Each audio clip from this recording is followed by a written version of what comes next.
Good morning, friends. Happy Monday. Hopefully today is a day one for you. If you're waiting until tomorrow, that's fine too. We're not going to kick you off the island. This is your journey, so I expect you to show up for it, right? So we're going to do a quick energy practice to get our day started, right? We had a Zoom like we have every day, and the gals that jumped on, I made an Insta story, whatever, about how they're the consistency crew, that they're the regulars. And I was thinking about how if you're showing up every single day, even if you can't show up on Zoom, I'm not saying you're not a regular, because a lot of you are consistent in showing up in here and you share your journey. Being a regular, being consistent is something that it's a decision that you decide on. It's a promise you make to yourself, and then you take the daily action. It's not a question of willpower. It's not a question of getting your life together. It's a question of you making that decision and then taking the daily action to keep that promise to yourself. So if you are struggling with that, or you don't know where to begin, that's where you begin. Today, on Monday, on Memorial Day, May 30th, 2022, this is the perfect opportunity for you to make a promise to yourself. And it's not like this huge, massive thing, you're gonna do all the things. Like, that is how you sabotage. That's how you get overwhelmed. That's how you basically set yourself up for failure. I would love for you to do all the things, but I want us all to be realistic about this thing we're living, which is real life, and just make one promise to yourself. And that promise is gonna look different for all of us because we all need different things. We're all in different seasons or different chapters of our journey. But make a promise to yourself and decide it's gonna be a non-negotiable, that you're gonna touch it every single day, no matter what, even in the hard, even during travel, even when your kids are sick or things are just sideways.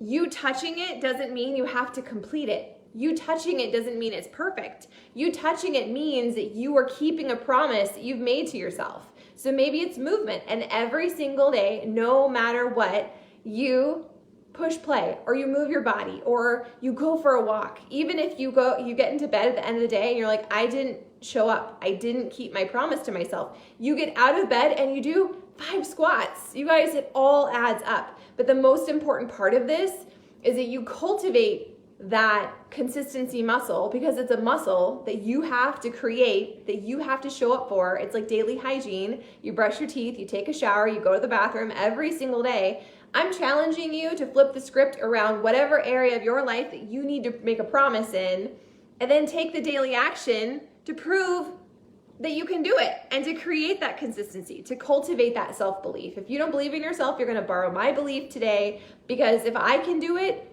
you can do it. There's absolutely no reason. And by saying if I can do it, you can do it, that doesn't mean your journey needs to look like mine. No, it means it needs to look like yours. But at the end of the day, you're the author of your story, and you get to make a promise to yourself and then take daily action. And if you get off track and for some reason you don't keep a promise to yourself on one day, you don't allow that to spiral. You acknowledge it. You take a minute to recognize what happened, what got in the way, and then, why are there 500 birds in the tree outside? Shannon, look out the window. Oh my gosh. There's like a million birds. Apparently the birds are coming for my... Can we take a picture of that? It's really weird. Okay, so let's do a daily energy practice. Here we go. Let's get started. We're gonna start tapping here under our eyes. I've literally never seen that many birds. And there's more coming. That is really weird. So we're tapping.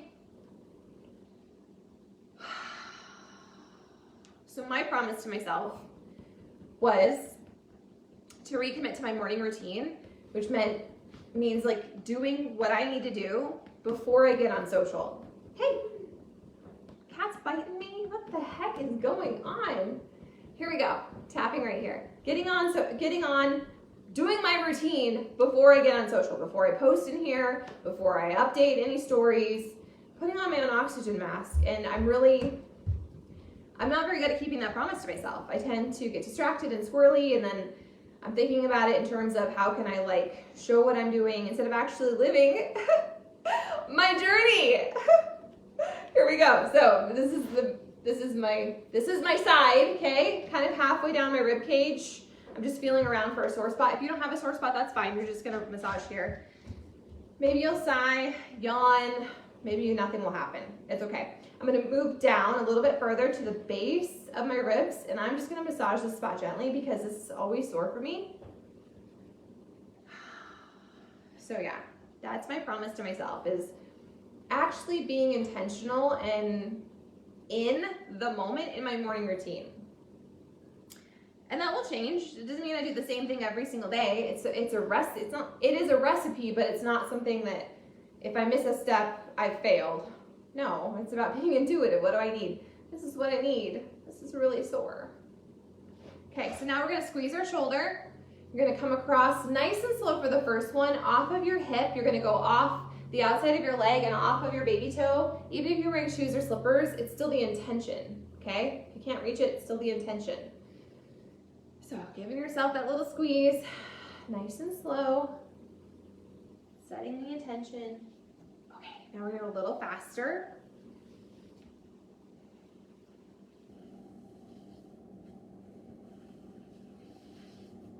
That was really weird. All the birds, so weird. Okay, here we go. We're gonna pull from behind, kidney-ish area. Same thing, nice and slow.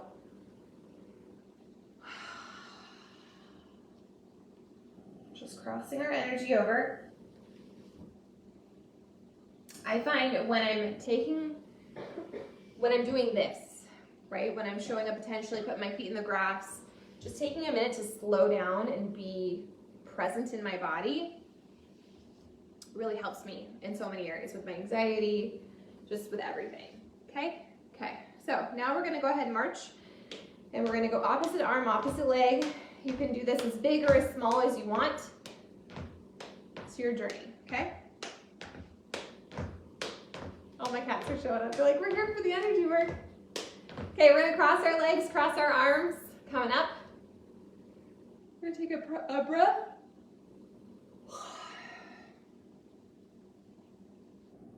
We're gonna unravel, and we're gonna do the other side, other arm, another leg on in the front.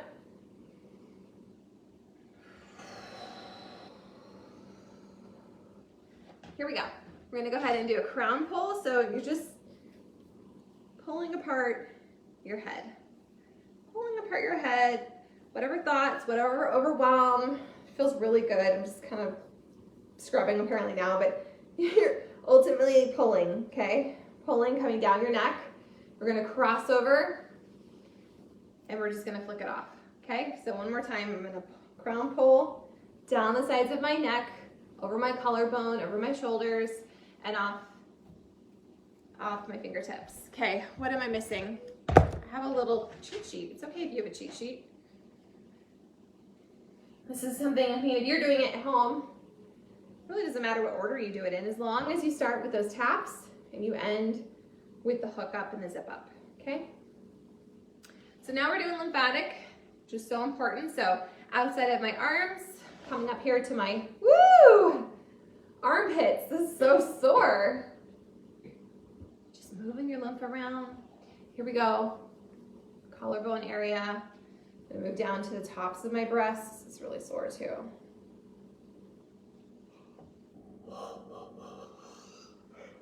Center of my chest. Underneath my bra line.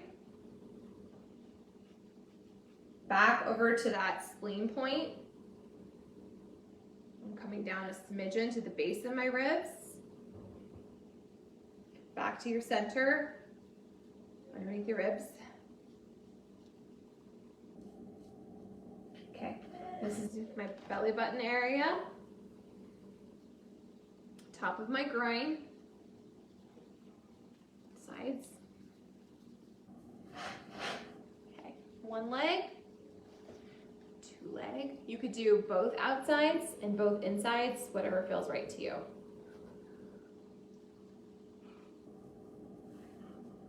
I really need this. Okay. So now we're going to do hook up. So your finger goes in your belly button, thumb goes in between your eyes. You're going to push in gently, and we're just going to pull up. We're going to take a couple breaths here.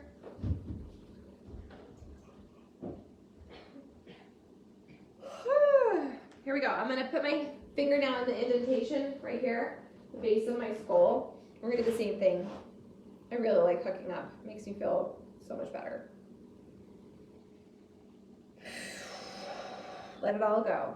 Okay, we're going to zip up our energy. So if you can't reach, it's still the intention. Okay, so we're zipping up our energy. We're zipping up our back. I always think of that. If you can't say something nice, don't say anything at all. You're like literally zipping your mouth, okay? And now I'm gonna put my hands on my chest because this is what feels right. And I'm gonna pull my energy back to me. Pulling it back. Okay, and now that it's on there, I'm gonna push out just a little bit. Hi, Connor. I'm just pushing out a little bit. Whatever feels right to you. We're gonna go ahead and we're gonna make our bubble, okay? Because we've zipped up our energy, meaning our families. You might be seeing people today that stress you out, but you've zipped up your energy. You've taken the time to do all that, okay? There we go. We're in our bubble. Energy practice is complete. I want to talk about a couple things that happened during today's workout. A couple quotes Autumn dropped because Autumn, I feel like she always says what I need to hear. So it's a day one for me. Some of you are in the middle of a program, which is totally cool. You do you, boo-boo. If you need help figuring out what you want to do next, that's why I'm here, okay? I love Gut Protocol. I started a fresh day one with Gut Protocol. I ate literally everything that wasn't nailed down yesterday. I had a party, and boy, my neck did not feel good. And I always used to think that my neck, which is where I hold all my tension, that it would hurt because of emotional stuff. But now, after having done Gut Protocol for like, 6-8 weeks, something like that, I have found there is a direct correlation between the inflammation in my body, specifically my neck, and what I'm eating. So yes, in fact, my neck is related to stress, but it correlates more with I'm a stress eater. And so when I'm eating things that aren't necessarily terrible, but I have a food sensitivity too, which Gut Protocol helped me uncover that. Now I can see the direct thing. So will I still have corn? Will I still have wheat? Am I still gonna have ice cream and all the things? Yeah. But now I know there is an absolute, no question about it, consequence. I have a sensitivity, okay? So it's just more tools in my tool chest. So yeah, there's that, okay? So today is my day one of Gut Protocol. I have printed my tracker sheet and I've started to fill it out, okay? It's not rocket science. I did take my measurements again today, even though I took them Saturday, but I ate kind of everything yesterday. So I wrote down my measurements, okay? It's just data. It doesn't mean I failed. It doesn't mean I have to do anything differently after this weekend. It's just freaking data. If you've not taken your measurements in longer than like 30 days, just do it, even if you're in the middle of a program, because sometimes we see ourselves every single day and you don't realize just how much you are transforming. And there's so many different pieces to this. How you feel, how your clothes fit, what you look like in your pictures, what your measurements are. And when you do your measurements, I always add an extra one. So they always, they tell you, you measure the smallest part of your waist, the fullest part of your hips, your bust, your arms, your thighs, your hips, and I always do my belly because for me that is the first place that I put on weight or I have inflammation, and I just think it's really interesting. So I always measure the smallest part of my waist and the fullest part of my belly, and it has nothing to do with the tape measure being in the exact same spot because the smallest part of my waist is the smallest part of my waist, and the fullest part of my belly, no matter what that measurement is, will always be the fullest part of my belly, okay? So I've documented that. I've printed all of my 9-week control freak stuff, which if you're doing a program on BOD, Beachbody On Demand, you click on that program, not on your TV, okay? So on your phone or on a laptop or a tablet, you click on that program, and then there's a program materials, and it will give you, for most of the programs, it gives you a tracker and all of that stuff. So I've printed all those things. I wrote it down. If you're doing something like MBF, 9-week control freak, 80-day obsession, some of them in some of the workouts, like you are keeping track. It's at your own speed, your own pace, right? And so it's like, I have a hard time counting my reps and how many times I've gone through it. So I have found things like markers or color or like popsicle sticks. Like that is an easy way. It's easier for me than even marking on a piece of paper. I can just move up. I have a pile of pencils or whatever. And as I complete a round, I knock it over. And then I know at the end of it, I could just easily look at it. Okay. I don't know if that helps you. It helps me. So there we go. So I wrote all that down. And then today, Autumn said something that really resonated with me, and I am asking you to think about this. Write it down somewhere, chew on it, okay? On computers, there's Control-Alt-Delete. And she was like, I'm challenging you all to show up to your day 1 journey or your day 500 or wherever you're at with the same mentality. Control, alt, delete. Control yourself. Control how you show up. Control what you can control. We talk about that all the time. Controlling your controllables. Alt is alternate your thoughts. Alter your thoughts, not alternate. Alter your thoughts. So if you have a broken mantra, it's going to take you time to rewire that because you're human and you're still going to have negative thoughts. You're still going to probably mean girl yourself. There will be days and seasons where you get frustrated because it's not unfolding the way you think it should. But you are the one that gives power to those thoughts. So I still have mean girl thoughts, and I get to choose if I'm going to water those thoughts and marinate in those thoughts that don't serve me and don't make me feel good, or if I'm going to say, you know what? I don't like that thought. So how can I rewire that thought? And it's not about being Susie Sunshine and like completely changing it all, but it's about what thought is coming up and how can I manipulate the thought so that it actually makes me feel good. And when I say that, it's not like, oh, I like manipulating it in a way where you're doing things that don't serve you. Do you understand the difference between like, you know, these Cheetos, I've earned these Cheetos, or yes, the Cheetos may taste good, but I made a promise to myself and I'm worth keeping the promise. Okay? I don't know if that's helpful. And then the final part was delete your negativity. And like that ties into altering your thoughts. It's not like all of a sudden you're just gonna, you know, snap your fingers and it's a fresh day, but you choose where your energy goes. You choose what thoughts you continue to have on loop. That is why doing personal development, even if you're not a coach, is the most important part of this entire journey, because your thoughts impact your heart set, and your heart set impacts your mindset, and your mindset impacts whether or not you keep a promise to yourself, how you show up, what actions you take, the things that you ultimately will do or not do. All of that is rooted in your thoughts. And so if your mindset is broken, if you are struggling and you keep coming up with all these reasons why you can't, or it's too hard, or it's too many obstacles, or wah, get out your teeny tiny violin. Nobody wants to hear it, including yourself. So yes, I'm asking you to be honest about what's happening in your life. I want you to give yourself grace, but if you are using that as your crutch, if you're using that to keep yourself stuck and to come up to justify why you're not where you want to be, then it's time to change something. It's time to put someone else's thoughts in your head, whether or not that's listening to the words that I tell you, or finding a personal development book or audiobook or something, or even like morning affirmations. Like, there's so many awesome tools that cost you $0 that just take effort and consistency, and that is how you change your life. Who I am today, I have zero in common with who I was once upon a time, other than the fact that I love coffee and I love my cats more than people. I have recreated myself. I did that. I made the decision that I didn't like who I was and the things that I was doing and the people I was surrounding myself with and the thoughts I was keeping and the shows I was consuming. None of that was moving me closer to who I wanted to be. It made me feel sad. It made me feel discouraged. It made me feel angry. It made me feel like I had all these excuses. And I was the one that decided nothing is going to change until I decide to change something. So was it like hard? Did it take forever? Yeah, it did.